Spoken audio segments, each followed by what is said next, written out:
Fala pessoal, tudo bem? Hoje eu estou aqui para falar de um museu, mas um museu que desapareceu. Você já ouviu falar do Museu do Telefone? O Museu do Telefone de São Paulo foi uma iniciativa da Telesp e surgiu no ano de 1977. A ideia deste museu começou alguns anos antes, através do próprio presidente da instituição, da estatal, Antônio Salles Leite. Ele queria montar em São Paulo um museu dedicado ao telefone, contando a história desde antes até do próprio telefone, mostrando telégrafos, outros tipos de comunicação. E a ideia dele esbarrava num problema: acervo. Foi aí que surgiu a notícia de que no Rio Grande do Sul, um colecionador gaúcho tinha uma enorme coleção de telefones. Era considerada na época a quarta maior coleção do mundo de telefones, coleção particular. Foi aí que a Telesp decidiu enviar ao Rio Grande do Sul emissários para conversar com o cirurgião dentista Carlos Becker, que era o dono do tal acervo.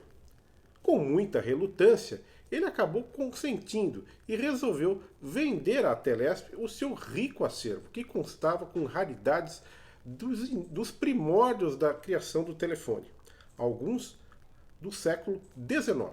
Este acervo veio para São Paulo e passou a ser incorporado para a Telesp. E a Telesp preparou a inauguração do museu, que foi inaugurado em abril de 1977. Esse museu ficava localizado ali na Bela Vista, no novo, na época novo, edifício sede da própria companhia telefônica. E ali ficou por longos anos. Tratava-se de um museu que estava localizado bem no térreo, bem lá no hall de entrada do museu, do prédio. Você entrava no prédio e já tinha como destino o Museu do Telefone, num total de pouco mais de 700 metros quadrados de área de exibição. Esse museu permaneceu lá por longos anos, até que veio a privatização das companhias telefônicas no Brasil, algo ocorrido nos anos 1990, especificamente durante a gestão do então presidente Fernando Henrique Cardoso. Com a privatização, a Telesp foi comprada pelo grupo espanhol Telefônica, que adquiriu a empresa. Mesmo assim, o acervo permaneceu em exibição lá no prédio da Bela Vista, onde era a sede da Telefônica, que já não era mais Telesp. Depois disso, o que acontece? O museu começa aos poucos a perder a sua força e vai começando a ser deixado de lado pela multinacional espanhola.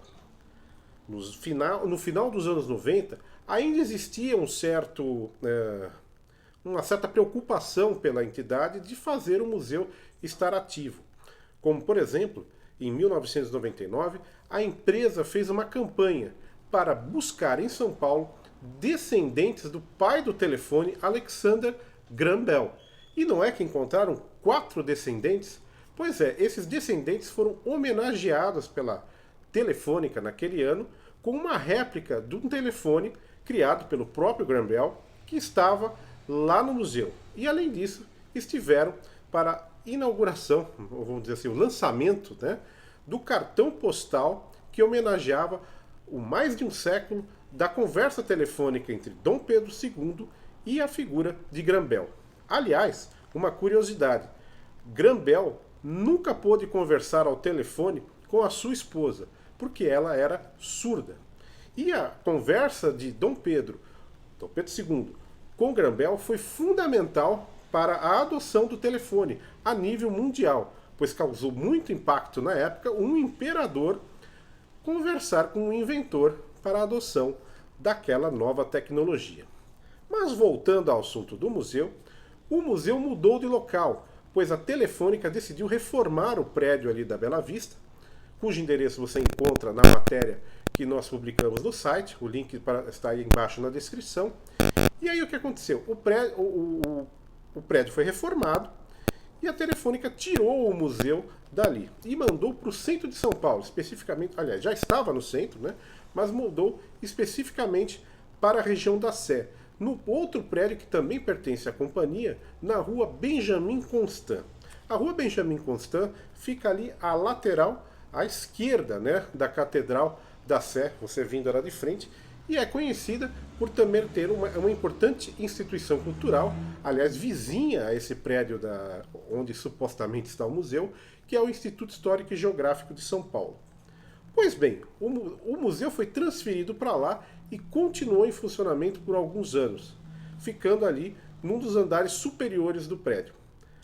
Até que, de uma hora para outra, o museu simplesmente desapareceu. Como assim desapareceu? O museu não pegou a mala e foi embora. O museu fechou. Já se vão anos em que o museu está fechado. E nós tentamos falar com a Fundação Telefônica, que teoricamente é a responsável pelo museu, para saber que fim levou esse acervo. Afinal, se quando estava nas mãos do Gaúcho Becker, o acervo já era um dos 4 maiores do mundo, somado-se ao acervo da Telesp, tornou-se ainda maior. Afinal, quando houve a aquisição do acervo por parte da Telesp, já existia um acervo próprio aqui em São Paulo, que consistia em milhares de fotografias, muitos documentos e melhor, listas telefônicas de São Paulo desde o ano de 1911. Para quem não sabe, as listas telefônicas, eu tenho uma aqui, vou mostrar para vocês, elas são importantíssimas para a pesquisa histórica. E sem elas, muitos dos dados históricos das casas de São Paulo, dos estabelecimentos comerciais e da própria indústria desapareceriam. Essa aqui, por exemplo, é a mais rara lista telefônica que eu tenho em meu acervo. Trata-se do Livro Vermelho dos Telefones e é datada, como você pode ver, do biênio de 1937 e 1938. Então imagine, lá no acervo existem muitas listas dessas. Afinal, se é desde 1911 e o museu foi fundado em 1977, nós estimamos que pelo menos ali há umas 60 ou 70 listas de anos diferentes. Isso sem contar eventuais repetições. Onde estará esse acervo? Nós entramos em contato com a Fundação Telefônica através da assessoria de imprensa, solicitando algumas dúvidas fossem tiradas, como qual o estado atual do acervo, como está sendo feita a conservação do material e por que o museu está fechado há tanto tempo. E até agora, passado 21 dias do nosso contato, não obtivemos nenhuma resposta da Fundação Telefônica ou mesmo da Vivo a respeito de como está o acervo do museu. Tentamos também entrar em contato no telefone que aparece quando se pesquisa Museu do Telefone de São Paulo na internet. E o telefone ninguém atende. Na Fundação Telefônica, além do e-mail, tentamos também contatos telefônicos. Deixamos recado e não obtivemos nenhum retorno. Agora, a Fundação Telefônica Viva em São Paulo divulga e apoia inúmeros museus, como por exemplo o Inhotim. E por que, parece aquela frase, Casa de Ferreiro Espeto de Pau, por que eles não apoiam o próprio museu que eles têm, que é riquíssimo? Fica a pergunta no ar.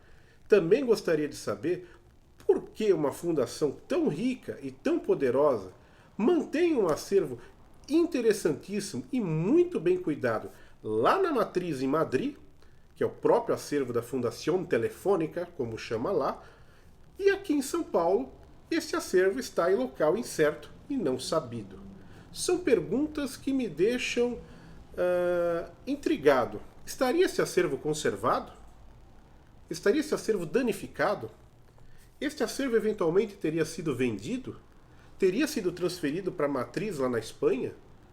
São perguntas que a Vivo e a Fundação Telefônica Vivo devem responder a nós, paulistanos, pois esse museu, apesar de hoje estar na mão de uma empresa privada e que lucrou quase R$ 1 bilhão, R$ 1 bilhão no ano de 2020, eu falando de lucro, hein?